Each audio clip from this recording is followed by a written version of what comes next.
not detect it. What's the conclusion from the Michelson-Morley experiment? The implication is that the Earth is not moving. Physicist John D. Morton. Michelson and Morley found shifts in the interference fringes, but they were very much smaller than the size of the effect expected from the known orbital motions of the Earth, end quote.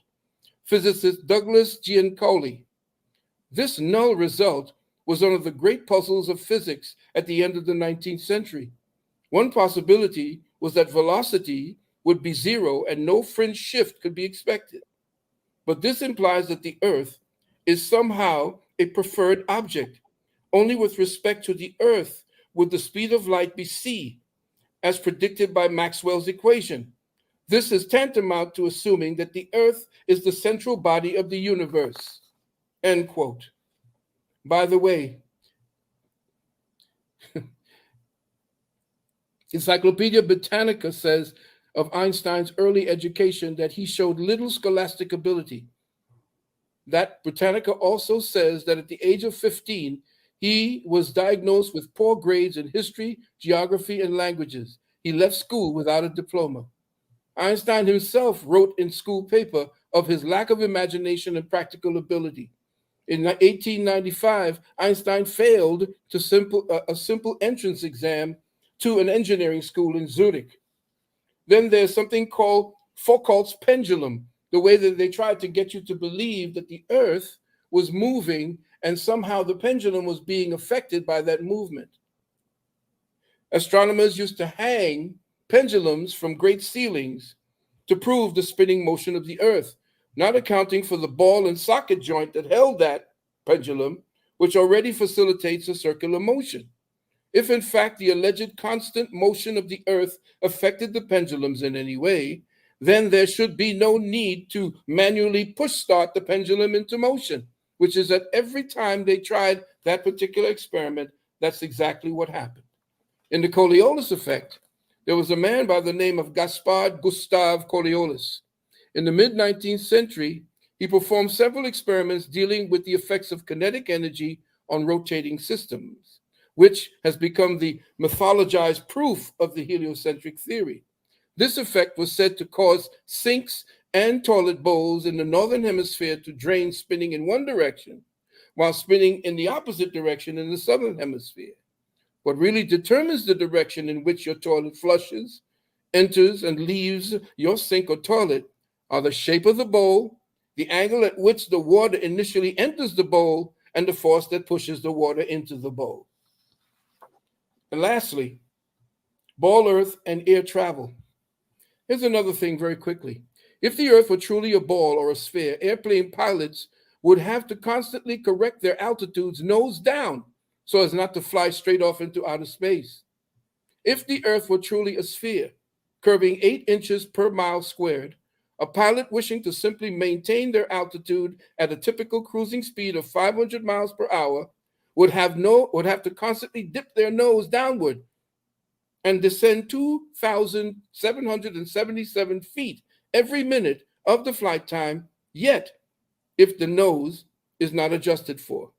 A plane flying at a typical 35,000 feet, wishing to maintain that altitude at the upper rim of the so-called troposphere, in 1 hour would find themselves 200,000 feet high into the mesosphere without their correction for the Earth's curvature.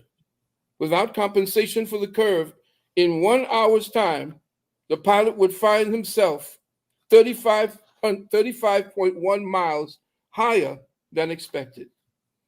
Some heliocentrics would argue that gravity magically keeps the airplanes at a perfect altitude around the curve, without any need for compensation of travel around the ball Earth. The round ball Earth is said to be spinning from west to east to greet the sun's rising every day. If the Earth is spinning at 1,000 miles an hour, west to east, and the plane were to take off from California to New York, cruising at the same direction at 500 miles an hour, it would never be able to land, because the Earth below it would have been traveling much faster and at a faster rate of speed than the plane could actually catch up with it. And in closing, in the introduction of his book, The Mismeasure of Man by Stephen Gould. He says, science is a socially embedded activity. It progresses by hunch, vision, and intuition. Much of its charge or change through time does not record a closer approach to absolute truth, but an alteration of cultural contexts that influences it so strongly.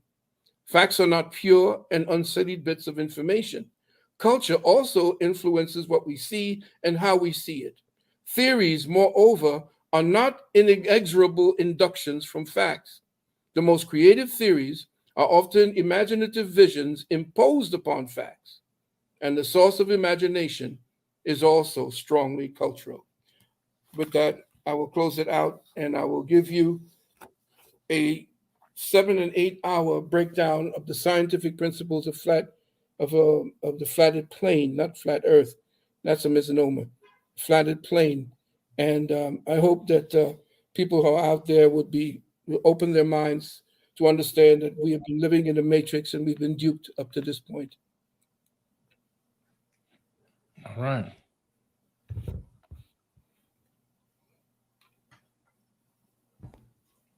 Thanks for letting me know that, Billy.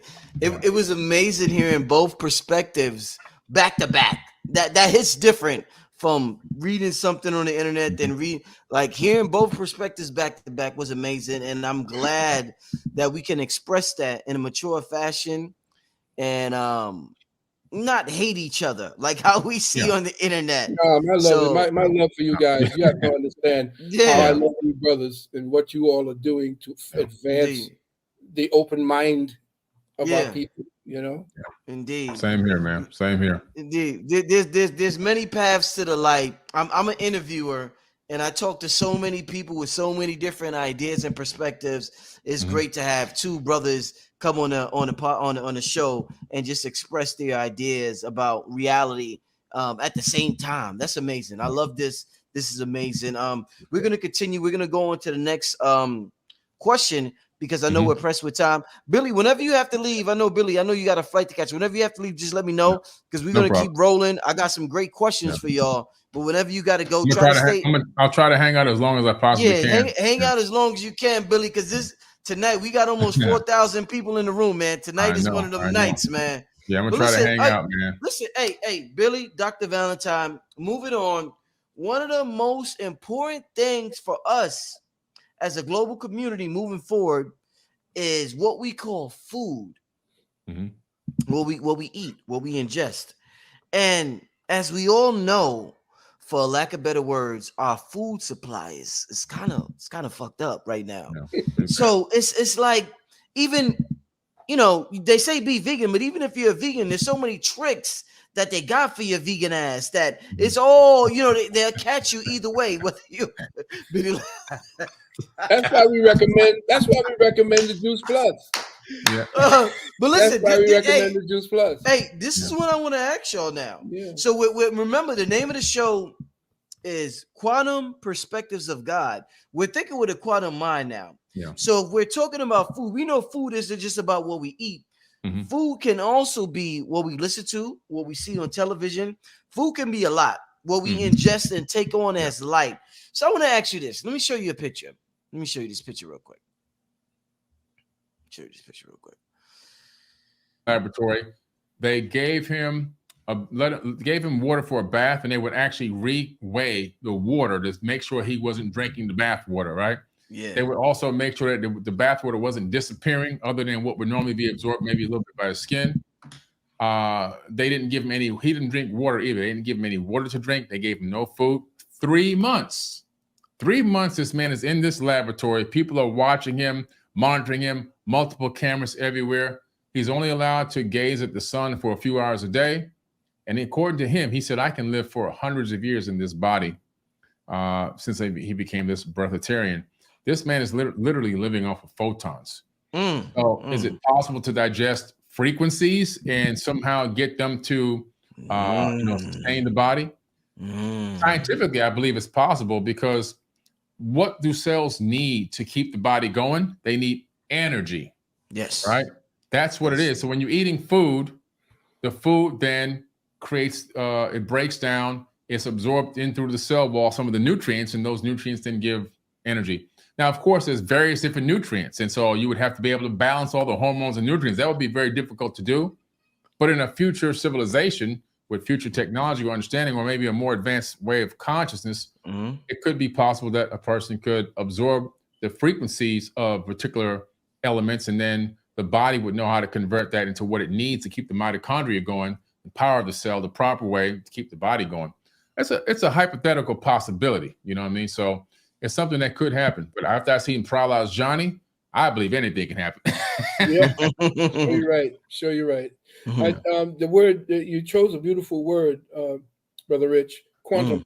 Yes. The word means the smallest amount of a physical quantity that can exist independently. Now, the cymatics that most people speak about, we say here at our university, is the reverberating word of God. As the word made flesh. It's the word made flesh they talked about in John 1:1. In the beginning was the word, and the word was with God, and the word was God. What is emanating essentially is a blueprint for third density. And third density essentially is a kind of magnifying glass. The sun itself that hovers above us is only about maybe 4 to 5, maybe 6 to 8,000 miles above us. Most people talk about it being 93,000 miles away. That's not true. If you were to deal with the Masonic sextant and you see the rays of the light coming through the clouds, you would see that the clouds rays come to a particular point, and that point could be measured where that the sun is emanating that, as far as the diffusion of the light through the clouds. What we are actually light breathers, and we are water breathers. As water breathers, we think we're breathing oxygen, but we are not. We are breathing the plasmatic tincture of the sun through the water that we call the atmosphere. And as we breathe it into our lungs, our bronchioles become the channels that essentially changes the water into wine, which is our blood. So that exchange at the end where the alveoli are is the part where Jesus Christ changes the water in making new vessels into new wine. So if the brother can actually breathe, we are breathing in. He's breathing in the solaric, what I call the direct menu of God. He's breathing in the solaric forces that has been titrated through the atmosphere that we call air or oxygen and so forth, nitrogen. This is a water medium that water breathers like ourselves are breathing in, and he is being nurtured by just simply breathing in the water that is what we breathe in, essentially. We only need water because we have to protect the cells against the crap that we eat. We need that constant, liquefying in order to protect the cells against the garbage that goes into us through what we breathe, through what we eat, what we drink. So we get thirsty, yes, and thirst actually happens when there is a destruction of cells, and the body calls for that. And the amount of sweating that we do nowadays because we want to get into the gym, we don't realize that we're sweating out nutrients. The ancestors at the time, back 10,000 years, they never sweated because that's almost like bleeding. And just I've never heard of that, Doc. Sweating is like bleeding? Yes, and crying was also, if you notice, the black, our melanated and indigenous children, the babies never cry. When the Europeans used to come in to indigenous places, they never found a crying baby. Only after they were destroyed, their civilization was destroyed. A crying baby, it means that the mother's not doing something, correctly. They had a I'm just before I turn the microphone back over. There was a documentary called it had to do with the civilization of Earth, the original civilization of Earth, and the French took a set of people over to Africa in order to study malnutrition. And what they found there were children that were being raised at 7 months were toilet trained. and had an ability to communicate with the mother without words, and were far more advanced than European children, and they wanted to know why. And they adopted that as it was the cradle of civilization was what it's called. It was on PBS, and they took that off. Why? Because Black children at that time were so close to the mother. They've never left the mother's heat for the first year. And they were always somebody with their hands on that baby. And the white professors and the researchers found that the child was so advanced that they had at 1 year, at 11 months, they had the mastery of shapes down, and the mastery of being able to say language.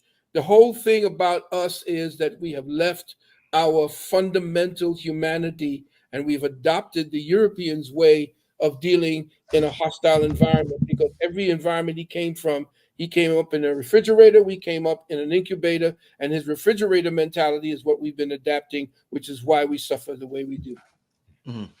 I want to move on to the next question. Like I said, we're pressed with time. One of the things that we hear constantly in the New Age community, what we call the New Age community, because we forgot who we were and we're being lied to extensively, is the topic of gratitude. And they say gratitude, when you tap into gratitude is wonderful because it's a frequency of receiving. So when you're in a state of gratitude, you end up receiving more. And the more gratitude I display, the more I figure out, and I really feel it, I start getting more of that ish. You know what I'm saying? So gratitude is a wonderful frequency to experience and to display constantly. But the thing is, we're often appreciative for material things that we've manifested. Like, let's say a home. Let's say my son got accepted into a school. Let's say my business is doing well. Let's say I found a woman. Let's say a woman found a man. But one of the things that a lot of people don't give gratitude for, and this is interesting, is the empty space around the material objects. Now, Bobby Hemmett talked about the space between the notes, the silence between the notes being the key that creates the beauty in the music. When you have one note to another note, that space in between, that's where the beauty comes from. The space and the silence in between. So just same way, the space in between the notes, the space in between material objects creates a certain beauty because it creates a distance, it creates this, it creates geometry, it creates whatever. So talk to me about what would happen, do you think, if we started giving appreciation, not for the material we receive, but for empty space? Well, that was a powerful thought, actually, because as you're saying that, me being a producer as well as you, understanding, notes and music and seeing the spaces now, seeing the empty spaces in between the notes that I'm creating and the beats that I'm creating, you can actually take the empty spaces between an actual song, and then you can figure out where the notes and beats were. So it's a reverse type of a map. It's like taking a map and putting, or a picture of something and turning it into a negative. Right. Okay. It's the same exact thing. And so when you take a photo of something and you turn it into a negative, back in the day, before, some of these kids on here might not remember that you have to take a photo with an actual camera and take it to get developed. And then they give you the negatives inside the package with the photos. Remember that, Dr. Valentine, right? Oh, are you kidding? There you go. Look at that, another gray hair to this group. Oh, man. But what's so interesting is looking at the negative of the photo, you can still see everything in the photo, but just from a different perspective. Indeed.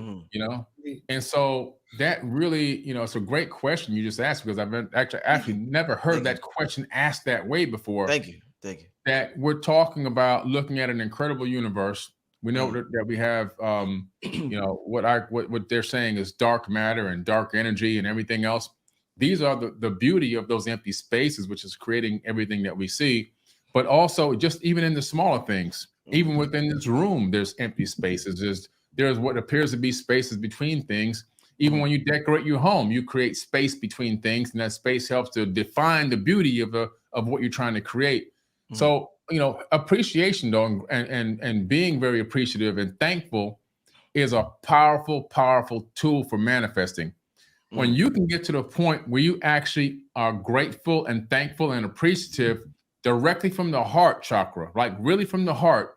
And when you tell somebody, if somebody gives you something, you say, oh, thank you. That's like a robot. We're programmed, oh, thank you, thank you, thank you. You know, and we don't feel that emotion of thank you. We just say it because it's the polite thing to do. When you get to a point where you truly actually feel that emotion of thank you as you're saying it, the gratitude as you're actually saying it, that's where the power and the gratitude is. When you can come to a point where you're humble enough to feel that gratitude and really truthfully be thankful for everything that you have, then you find out that the universe just opened up and everything just falls right towards you. I mean, literally. And when I started learning about this about 10 years ago. I started experimenting, doing my own thought experiments. So I would do my thought experiments and I would go around and I would just be politically correct, appreciative, and I would see what would happen. Okay. And then I would wait a few more weeks and I would go and I would be heartfully appreciative and grateful and thankful, and then to see what happens. And every single time I did this experiment, the same thing happened. I got more blessings coming my way when I was heartful and thankful and appreciative than when I was not, when I was pretending to be. And I said, wow, out of 10 times for this thing to work 8 times, there has to be something here.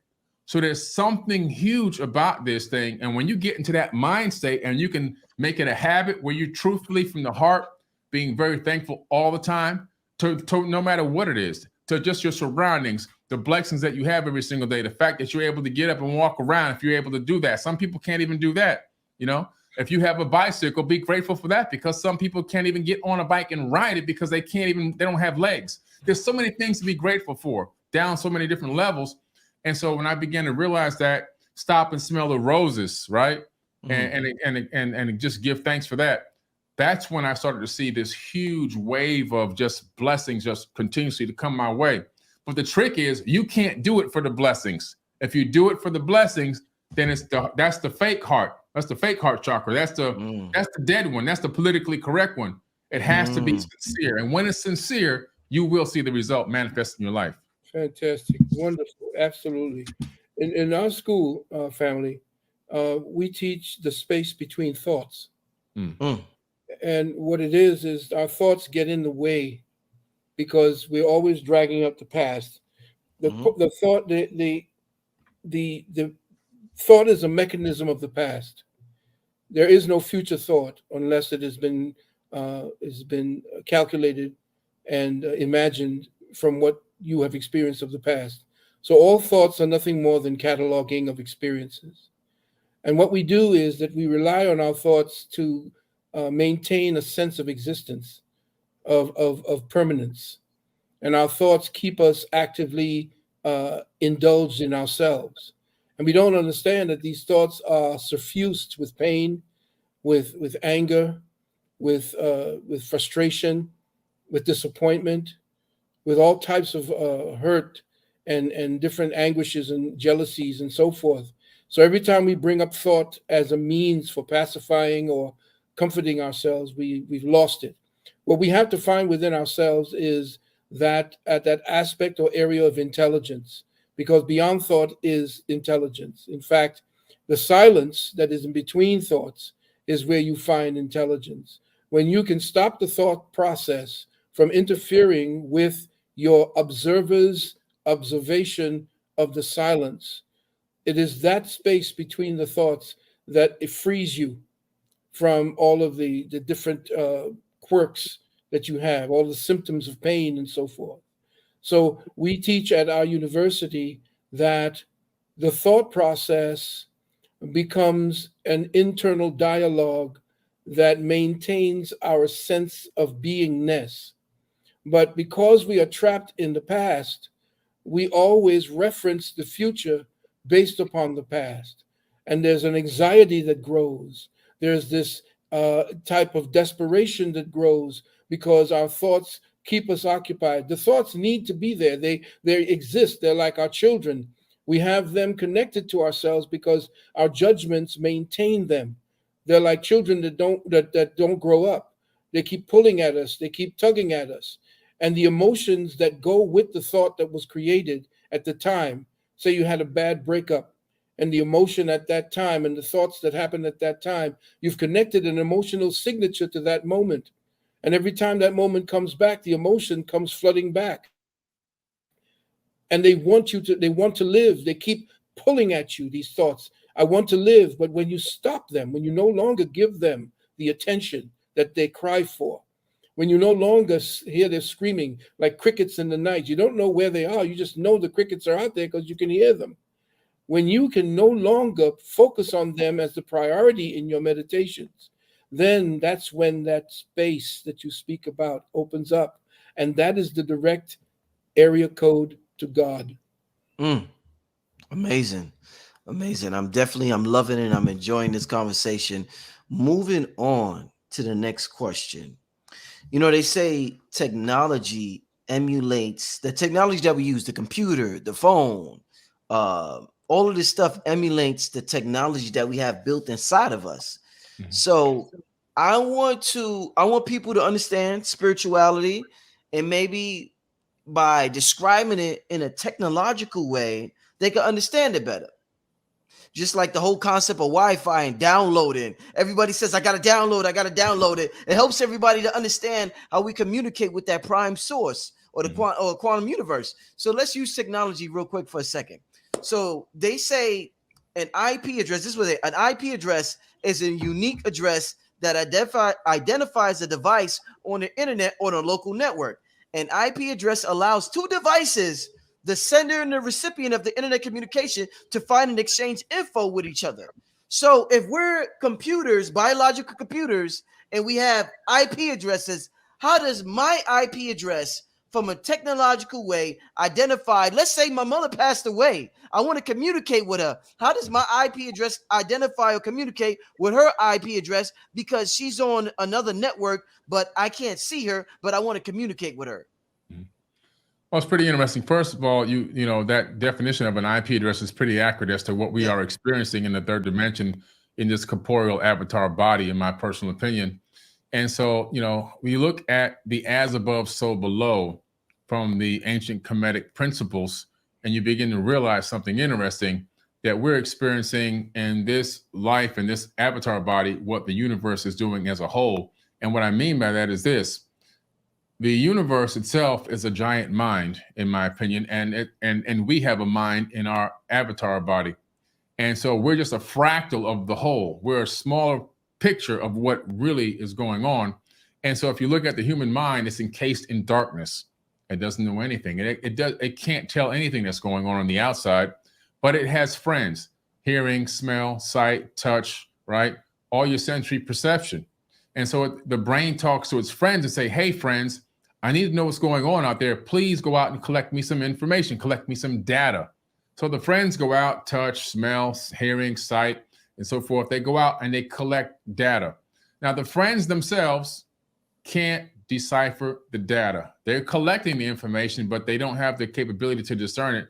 They bring it back to the brain. The brain says, thanks for the data. The brain sorts it all out in a few microseconds and then projects a hologram as to what it believes is going on outside. We navigate through that hologram based on that projection from data collected by sensory perception.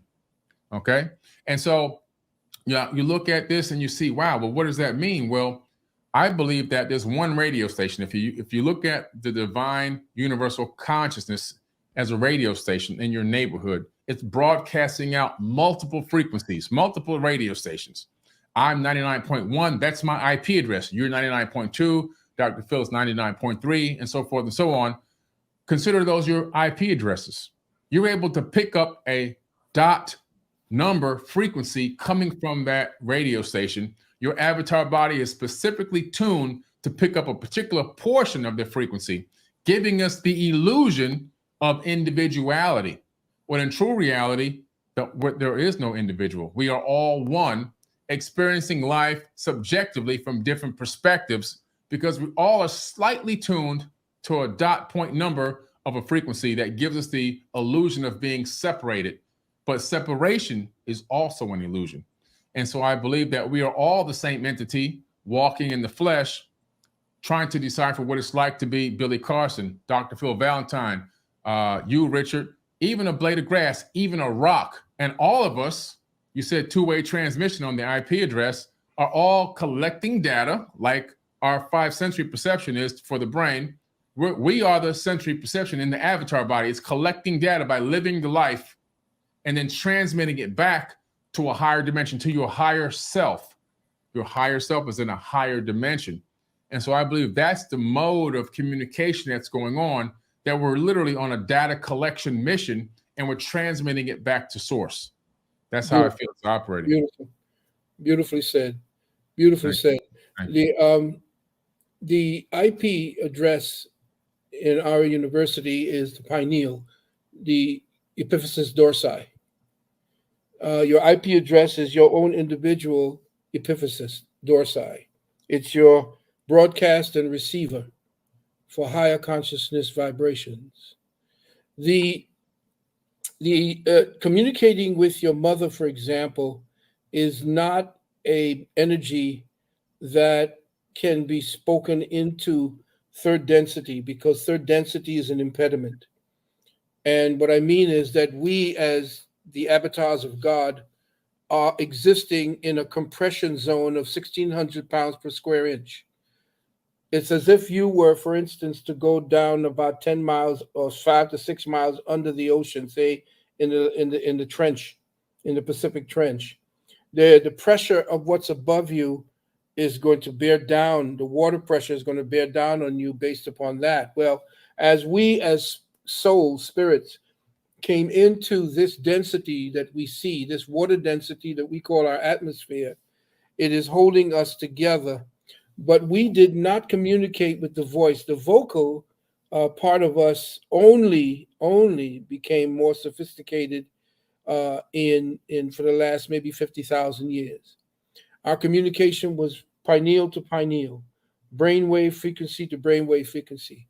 That's why our ancestors in Kemet and the Kemet-U, they always wrote in pictures, because you dream in pictures, you think in pictures when you are calling memories and so forth. There was always some kind of picture that comes to match. Say, for instance, you have a nightmare. The nightmare is coming to match a particular feeling or perception. So you draw from the bank of experiences, maybe something that you saw on television and so forth, and that brings you your nightmare. It connects with that particular vision of what you've had for yourself. So understanding that the vocal cords right now are what this is the newly developed way of communicating. Our old way of communicating was always mind to mind, and we did so in pictures, which again is, if you were to do a meditation on some, on say the what they call what is the one that was in Seti's in Pepe's sarcophagus, the codes that you see. If you were to meditate on the Medu Neter, you would begin to pick up the one who was actually drawing and putting those figures together, because the brain communicates in pictures. And so you can actually get in contact with mom, but you have to silence the thought process. The thought process is of third density. If that gets in the way, it brings the emotions that match that particular thought density to this plane. So you have to lose the particular figurations of thought and get into the space as spoken about earlier, get into that null zone. And that's where the communication takes place. That's where there's no longer any impediments to what you imagine. Remember, that's your emotional body. Your emotional body is necessary for not only procreation, but for communication. And instead of it being emoted so that the body begins to feel and goes through this intense feeling that the emotion gives you, you then channel that emotional energy outward and call upon your mother, and she'll talk to you in your sleep. Definitely. Yeah, definitely powerful, man. I mean, you two are titans, man. I mean, the way y'all breaking these quantum perspectives down. Wow. Moving on, we're gonna keep moving. We're gonna go fast with this. We're not gonna just dwell on one thing. We're gonna keep it moving. In terms of divine thoughts, this is something I've noticed. People will read something, they will read ancient texts, they will believe it. They will say, damn, we gods, y'all. We are ancient gods. We are. A lot of people will say, I am God having a human experience, and they will believe that. But when it comes time to using that thought to imagine something in a human event, like let's say, since I'm God having a human experience, I'm Brother Rich, I'm going to have 100,000 viewers watching my show. They can't do that. They won't do that. It won't penetrate human events. They believe it in some type of ambiguous, I don't know if that's the right word, but some type of multi-dimensional way of thinking. They believe, they know I am God in a multi-dimensional way of thinking. But when it comes time to human events, I'm God, so I could do this. I'm God, so I could do that. I'm divine, so I'm going to have the most magnificent child or the magnificent wife. They don't believe that. It ends there. It stops there. It stops there. So talk to me about us tapping into that God frequency, but when we use the technology of imagination, we don't use that. We can't use it. There's a blockage that occurs when we try to use that technology to use it for human events. You got to explain this to me. Wow, another great question, but you hit it on the head, man. Thank you, brother. Thank you. One thing is when a person hears the knowledge and the wisdom, they get that gnosis and that understanding, and then they begin to, oh wow, I believe I'm God walking in the flesh. I'm a fractal of that power. The same divine spark that created everything that exists in the entire universe is in every atom inside of my body, thereby meaning that power is imbued inside of me. How do I tap into it? And so they begin to hear the teachings and hear the knowledge and read. I'm losing my God power now. Thought by thought, by thought, by thought, by thought, by word, my God power is now shrinking. And so another thing that happens is if you don't check yourself, you stay in that frequency for the rest of the day, maybe even longer than that. And everywhere you go, everything is now manifesting darkness. So you're attracting darkness, low vibrational stuff. One problem turns into 10 problems. 10 problems turn into 100 problems. Things you didn't even perceive were going to come and hit you. Boom, here they come. You have to be able to check yourself. I stopped myself and said, wait a minute, hold on. Hold on a second. Let me check myself. This waitress could be having a bad day. The cook could be having a bad day. The dishwasher could be having a bad day. My life is great. So at the end of the day, I can always get up and go somewhere else and have me another fresh meal somewhere else. At the end of the day, my life is great. I'm happy. I'm healthy. I'm safe. Matter of fact, I left a full tip. I got up and I walked out of there in a gratitude mindset. And guess what? As soon as I left out of there, I got a phone call about a business thing I was working on, and it all closed and went through. I had actually didn't even think about that deal anymore because it sounded like it wasn't going to happen. The people were talking about, well, we got to talk more about this and that, whatever. I get the phone call. I'm on the way home. So it's a done deal. I'm like, oh my God, this is too easy. So it's all about the mindset and getting in that right frame of mind. And those are the things you're walking in. You're walking in that high frequency. And when you're walking in that, that's what walking in your God power is and commanding things into existence. It has nothing to do with walking around thinking, man, I'm going to create this thing. This has to happen for me because I'm a God. That's not the right mindset. It's all about practicing the finer details of the things that make you a God, a true God. And when you practice that stuff, then the other stuff is a side effect. The abundance is a side effect. Manifestations are all a side effect of you walking in that consciousness. Excellent. I want to take it from the point where ego essentially steps in. At our school, we talk about ego, and we use it very sparingly because it becomes an entity unto itself. We no longer say that we do not say that this is us. We change the word ego to the adverse use of free will. Free will was actually what we exude in every act that we deal with, however we wish to behave, whatever it is that we wish to do, and so forth.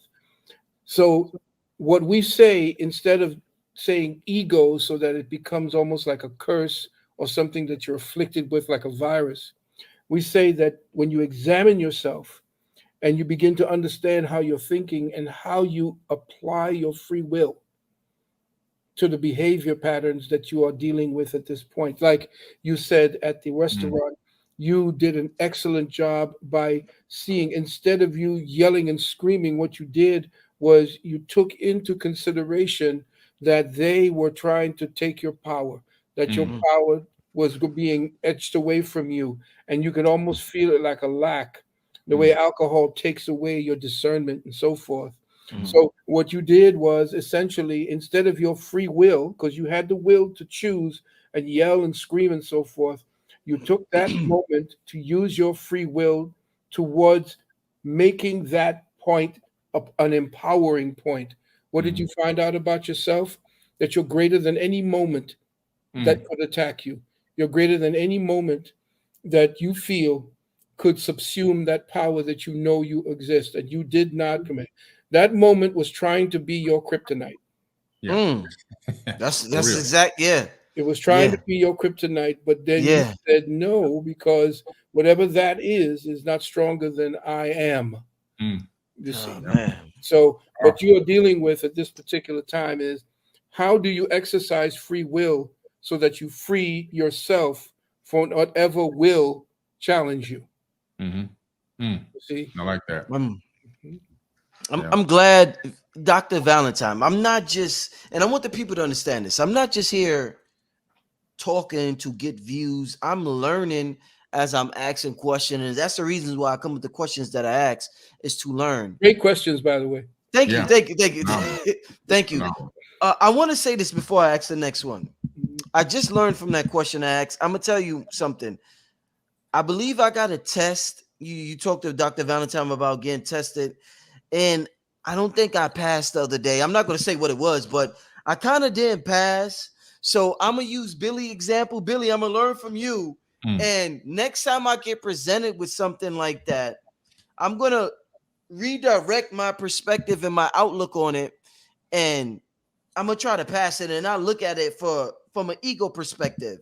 Yeah. So yeah, I'm glad that you said that, Billy, and I'm glad that Dr. Valentine gave the response he gave, and I'm look forward to learning from that, and I know everybody else is as well. But I'm gonna look forward to learning from everything that happens to me in my life and pass every test. And Phenomenal. with that being said, the next question, one of the biggest issues that we face in the world today is childhood trauma or past trauma. And one of the things about past trauma or childhood trauma is that the people will tell you you can't change it. Leave it alone. You got to move on. You can't change it. What I want to do tonight is I want to approach it from a quantum perspective, as we've been doing with the whole show. That's what make the whole show great. So we're approaching childhood trauma or past trauma from a quantum perspective. So if you view it from a quantum perspective, you understand that if I got a flat tire when it happened, I may be sad, but 10 days later, I may look at it and laugh. So if I look at it and laugh 10 days later, I'm no longer viewing the past as something bad. It no longer has a hold on me, because in the future, I looked at it as some past. Now in the future, I could also look at it as a devastating event that triggered more bad things that happened to me. So in that future event, I could look at it from two perspectives: as a laughable event, or as something that was a trigger for just a snowball effect for bad things that continue to happen to me. So those two perspectives in the future could change that past, but they tell us you can't change that past. But if I view it from a different perspective, it impacts the future or the present in a different matter. So talk to me about viewing the past in a quantum way and changing this perspective in the past. And I want to use this example. Let's say, it maybe sound ridiculous to you, but I want to use this example. Let's say Michael Jackson, Joe Jackson abused him. Let's say Michael, when he got older, and he said, damn, I got abused. And instead of saying I got abused, Michael said, listen, that was an extreme preparation to be one of the greatest souls that ever walked the face of the earth, which he is. People, Pat, Michael was one of the, Michael Jackson? Everybody know Michael Jackson. So what if Michael viewed his childhood? It was extreme, but it had to prepare me for an extreme future, because I was going to be an extreme deity to exist on this earth. So talk to me about changing the past with your current perspective, which they say we can't because the past is concrete. Well, it's pretty interesting. Again, another phenomenal question. I mean, you Thank got the passion going tonight, Rich. Thank you. Thank you. Lit up, and the patterns in the brain dictate what's wrong with you. He saw a trauma pattern. He said, but in my case, I developed something called PTG, where most people develop PTSD. I said, well, what's PTG? He said, I developed something called post-traumatic growth. And so what happened was, where a lot of people, those things happen to them, and they always look back on them and reflect on them and let them eat them up on the inside. I look back on those things, but I let them motivate me to be better, to do better, to find better ways, to learn how to play and navigate through the matrix, to find other ways to maneuver and take care of myself and my family in better ways, and to not never be in that situation again. And so it's two different perspectives and two different ways of seeing the problem that happened in the past. I analyze it from a perspective, how can this make me better? They analyze it from a perspective as, this is my life and I succumb to it. Right. And this is going to control me until the day that I die. And so their cellular memory and their conscious memory are all fighting in the ancient times of their own past. And they have become a prisoner of the past. And to fix that problem, you need to do the shadow work. You have to begin to work on yourself. You got to spend time doing the things that help you to free yourself from that mental prison and that cellular prison. And a lot of them will be considered biohacking in some ways. A lot of meditation, self-help books, psychotherapists. People are afraid to go see psychotherapists and so forth. I'm not afraid. Go see a psychotherapist. Brain training through NeuroOptimal. This is a phenomenal way to help the mind. Do trauma release exercises. There's trauma release exercises. We taught one in the workshop we just did from a licensed trauma release specialist that was created by an MD, a real doctor. All these things you can begin to work on yourself and try to work the trauma out of your body, and then start focusing on a better future for yourself. One thing that I did, again, another thing, just subconsciously, my book, Woke Doesn't Mean Broke. I dedicated that book to my father. He was an alcoholic, a drug addict. He died, about 5 years ago now as a result of a police beating. But why would I dedicate a book to him? Well, he's the one who forced me to start doing book reports at an early age. So without him forcing me to do those book reports, I might not have become as astute as I did and have retention of information as I did, starting from a very young age, which allowed me to become the person that I am today. Whereas another person would have said, man, that guy was just a drunk and an alcoholic, was a bum. He never came home. He had babies out on the street and blah, blah, blah, blah, blah. I couldn't stand him. Hey, he was suffering with a certain level of depression. His mother died when he was 16. His dad left the house when he was 5, said he was going out for a pack of cigarettes and never came home. So he ended up getting very depressed and turned to drugs and alcohol. I had to have the understanding for that. I had to have the compassion and the empathy for that. So instead of letting that past traumatic experiences of growing up in that condition, in that situation, destroy me and tear me down, I took another step even above. I'm gonna dedicate this book to my dad. My other book I dedicated to my mom, because she's the first person that told me about she didn't call them aliens. She called them advanced beings visiting Earth. She told me that in 1978. All right, 1978. She told me to go to Peru. That's why when I went to Peru, which is a big part of that book, I dedicated that book to my mom, because before aliens was on TV, before UFOs and all this other stuff was on TV, we had 4 channels back then, and mostly it was just news. And at 12 o'clock midnight, you got the white snow. It wasn't nothing to watch. And she told me about this, and so she had some type of foreknowledge or whatever. But again, she allowed us to grow up in those conditions. I could have hated her. I could have been angry at her. So you have to rise above your prior self. You have to rise above the things that have tried to hold you back and keep you down and put you in situations that you think, this is why my life is this way, and this is why my life, that puts you in the mindset of victimhood, that victimhood mindset. They did this to me, and this is why I'm like this, and they did that, and the man is holding me back and all. That's all victimhood. You got to get out of the victimhood mindset. You got to shift your mind into growth mindset. Okay, this happened here. This was bad. Work on myself, try to fix myself. The second thing is forgive yourself. Don't wait on some outside source to come and forgive you. You forgive yourself. You forgive others. And then you bless them. You bless yourself. and then you move on and grow from that and figure out what good things can you take out of the situation, if any. What can I use to build and grow on that? And you focus on the good things and leave the past in the past. Excellent. Excellent. I think that each one of us who have been cast upon the path, and like yourself, if you look at all the superhero stories, each one of them had trauma before it released their powers to them. And the trauma, or the crucible, as I call it, which is what you suffered through, I did to myself. My grandfather was very abusive. For punishment, I had to kneel on a broomstick, if you understand what that's about. Things of that nature. Back in those days, they didn't know anything, because when I heard from my mother when I was coming up, because I had to leave to my family's in Trinidad, and so what I found out from my mother, who told me, because she was the griot of the family, she told me that my grandfather used to be tied to the bed by his father, and was not allowed to eat if he said or did the wrong thing, that type of thing. So trauma gets handed down. But the one thing that we have to understand is that the trauma is calculated and cataloged in the thought.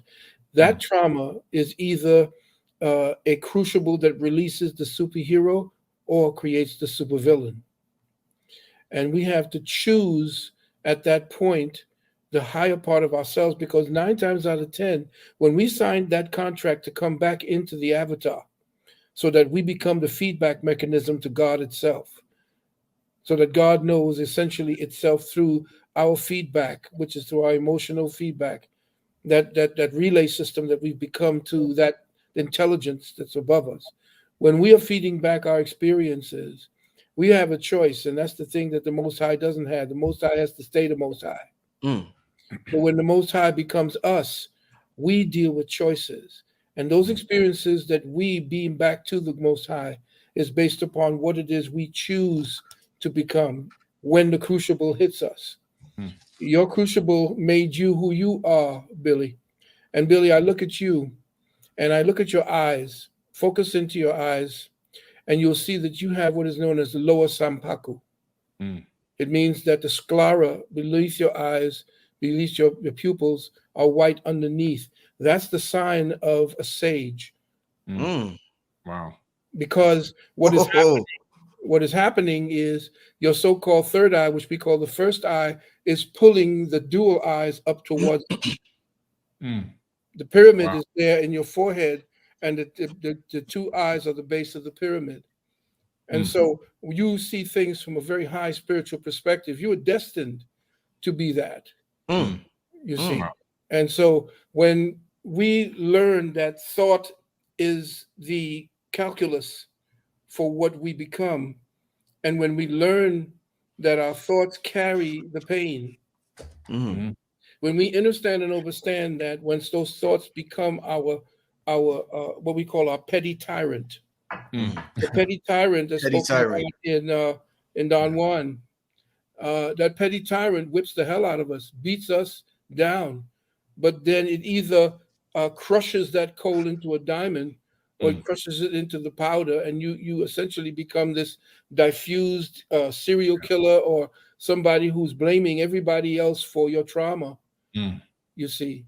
So I know that once you understand that your thoughts can be your teacher or your tyrant, it depends on the choices that you make when you are thinking the thoughts about that trauma. You see, the society wants you to continue to feel traumatic about your own experiences. That's why they create these psychologists and psychiatrists.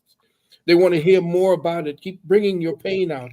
That means that you're going to face it. No, sometimes the brain is created in such a way to make sure that you don't have to deal with that and you can go on with your life. But most people don't know how to do that. They'll go to religion, or they go to a philosophy and so forth. They're diverting themselves from facing that issue within themselves. It only grows. Whatever it is that you do not do to address it directly, it uses whatever you think that you're going to use to do it as a feed to grow bigger, and comes back to you much more concentrated and much more deadly.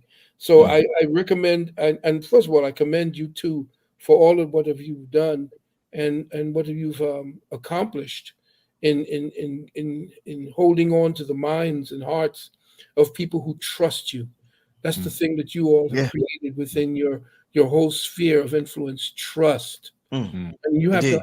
understand that I cherished my reputation, even though it was, it ain't the best of the best. I'm a jackass and an asshole from when I was young too. But once you understand that essentially it's a crucible that you grow into, and that you're here to serve, you don't use this intelligence. You can become, they're telling us how to use our intelligence in TV shows like, the what is it, Empire and everything. Why we got to use our intelligence to prey upon our own people instead of pray for our people, Right. to uplift them. Mm. So, me- what I would say to you, beloved brothers, keep doing what you're doing as an elder. I'm in my 70s now, and I'm looking down and I'm saying, well, what the hell is going to happen with all this? Well, I'm glad to say that you guys got hold of the torch and you all are taking it forward. Thank you. Thank you. Thank you, sir. Thank you. I want to hurry up. I'm going to move to this next question because we're moving at a fast rate tonight. Mhm. I heard a black woman the other day, probably about 2 weeks ago. She was crying. I don't know the gentleman's name from Memphis. There was a gentleman who recently got killed by the police. It was all over do any of you know the name Nichols? Or I don't want to.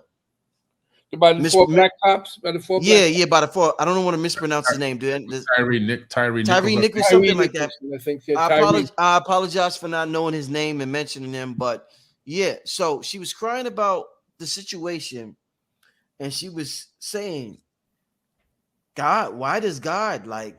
It's a hell of an experience being black in this realm. Like, if you're black, you're just like, God damn, when does it end? Generation after, like Billy just talked about his father being killed by police. Billy know what I'm talking about, and I'm sorry to bring that up, Billy, but it's like when does this end?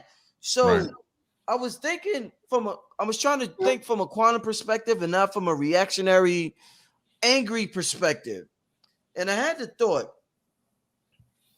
I said, if they, just being metaphysical myself, and they say we're a walking universe and there's a universe inside of us, if ourselves are sentient, and sentient means being able to perceive or feel things, and we treat our body the way we do, we don't look at ourselves as being sentient. We abuse our bodies, and our cells are probably screaming, please stop this shit. Why are you doing this again? Why are you doing that again? Oh my God, this shit is crazy. Why is God treating us like this? So I'm thinking to myself, maybe God, because this is supposed to be an illusion, this is Maya. The ancients had many names for this realm. It's not supposed to be real. Maybe God looks at us, we're screaming, God, I'm black. Why do you treat black people like this? God's like, this is an illusion, nigga. I'm not concentrating on that. We treat ourselves a certain way in our body. Maybe God treats us the same way. You something else, boy, I'm telling you.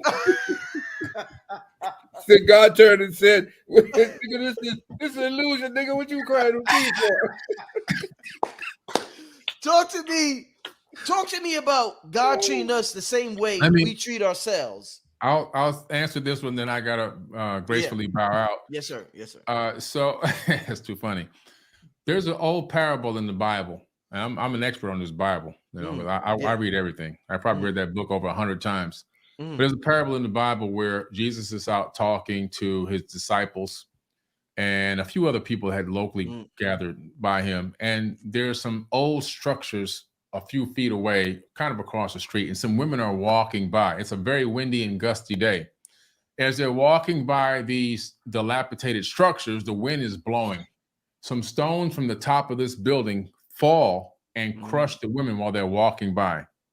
The first thing the disciples said, the same thing this lady said, oh my goodness, why would God do that? And another disciple said, they must have been with sin. And Jesus looked at them in so many words to sum it up. He said, no, man, they were just in the wrong place at the wrong time. You know what I'm saying? And so what that tells me is, it's not, God's doing this to teach this lesson, and he's doing that, and this and that. I think that we're living in my personal opinion, this is a fractal holographic universe. We're in a matrix, I believe. The matrix is imbued with divine light, divine photons, and energetically, we're all imbued with this divine nature. But also, there's this yin and this yang, and there's also something in this universe called entropy. And you learned about this in physics. And entropy is when things move from an ordered state to a disordered state. Second law of thermodynamics, right? And so everything, we found that entropy is even in your body, because you are born and you grow up and then you live and then your body begins to decay and then you begin to die. Cells don't replicate the proper way. DNA doesn't replicate properly. Your telomeres run out of buffer material and then you pass away. That's entropy. Entropy is in everything. It's in structures. If you have build a structure and you don't take care of that structure, you come back in 50, 100 years, that structure is going to be falling apart. If you don't cut your grass, it's going to get weeds in it. That's all entropy. And so in this program that we're living in, which is, I believe it's one of these things where you turn it on and this mass consciousness is trying to extrapolate every dimension all the way down. We know that, we don't know, it's a theory, but that there's 11 dimensions. Also, scientists in 2022 just discovered that the brain perceives in 11. Now, they factually have been able to do this experiment over and over again, that the brain is actually perceiving in 11 dimensions, which is incredible because the theory of 11-dimensional universe is matching now what the brain is perceiving. And so all of a sudden, I believe that we're a fractal of the whole. The whole thing has been turned on. And now we're living through this experience in this avatar body, collecting information, sending it back to source. What is it like to live in the third dimension? And this thing is just on its own wavelength. It's moving and it's changing and evolving moment by moment. And so right now I can jump up from this microphone and run out of the room and there'll be an empty seat here with the microphone and I'll be gone. Or I can sit here and I can continue to talk. So each one of those decisions has a consequence. In the Kemetic principles, it's the principle of cause and effect. So every decision you make is going to have an actual consequence, whether it's a good consequence or a bad consequence. If I make a decision to run out of here, hop in my car and race down the street, I might crash into something tonight. That's a consequence based on the decision that I make. See, so just because things happen to people, the person, the kid, decided to go to this particular location at this particular time. At the same time, these cops show up. These cops are now, they're agents of the Matrix. They're soulless avatars operating purely on Matrix programming code, from epigenetics all the way back to everything you can think about, the programming coming in from the media growing up, the programming coming in from their own parents growing up, and the outside sources, all that programming, turn these people into soulless avatars. The police departments know they're soulless avatars because they only hire people with no souls. Woo! That is what the whole psychological battery exam is all about. That's what it's about. Looking for people that will with take soulless any order you give them, and they know they have no soul. They will kill a person, a kid, a child, and go home and kiss their baby and lay down. That's a soulless avatar. Operating purely on the Matrix program code. That's it. That's all they hire. They don't hire anything else. If you seem like you have any sense of empathy on that psychological battery exam, you're not going to get hired. If you look like you might not take an order, direct order, and execute a direct order, you won't get hired. So this poor kid happened to be in the wrong place at the wrong time, driving where he was going, and these soulless avatars, he ran into them, and that ended up being his fate. Now, due to my belief in reincarnation, I mean, that kid is already back in one form of energy or another in and it could be in any dimension, any time frame, because past, present, and future exist at once in higher dimensions. It could be in the future. He could be in the past. It could be a different gender by now. We don't even know. It could be a blade of grass. But the thing is, at that particular moment, his energy that was being held into his corporeal body was released and transmitted in somewhere else in the universe. Okay. That's great. That makes a lot of sense. I'd like to pick up on your anthropic theme because encoded in every part of us in third density is chaos. The chaos seed is there. In my new book that I'm writing called the Quantum Talking About Earth, and what I find in chaos is it's a necessary component, because with each incarnation, it brings it back to the raw material for you with your new experience to actually carve out something brand new. In other words, that's what the steps of the root races are about, from the first all the way to the sixth, which we are the sixth root race at this point, transiting to the seventh. And so chaos has to come because it provides us the canvas upon which we as new beings come in to actually exercise what it is that we didn't do before. What can we do better to advance this particular programming called the avatar of God? And so as we take on the physical form, it has a beginning, quote unquote. It has a peak, and then it has a drop off point, as you said, towards the end into entropy. That entropy, again, is a recycling because we are always in movement. There is no backward movement. There's always a forward movement and a forward momentum in the consciousness of humanity. So, yes, I see exactly what you're talking about. And just to kind of wrap this up so that we don't want to hold you any for, I'm not taking over your spot, Brother Rich, but I just wanted to kind of encapsulate this, that what you're speaking about as far as circumstances that happen, you happen to be in that space in that time. You'll have to also look at your thought process. What was your thought process like? What were the women's thought processes like? Because your